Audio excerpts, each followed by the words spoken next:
Yana shunaqa ehtimol bor. Bir odam o'zini o'zi osib o'ldirdi. Alloh asrasin.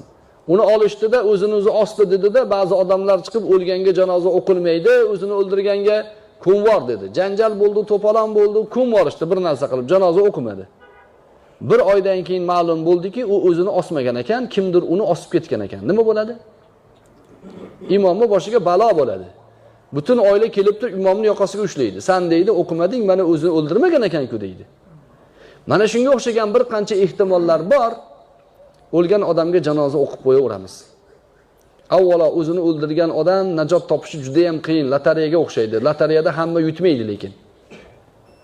Hamma yutqizadi, bitta ikkita odam yutadi. Lotereyaga o'xshab men osaveraman, o'zimni dunyodan qutulaman degan odam u yoqda qattiq so'roq savolga duch keladi. O'zini o'zi osgan, o'ldirganlar birinchida dunyosini rasvo qiladi.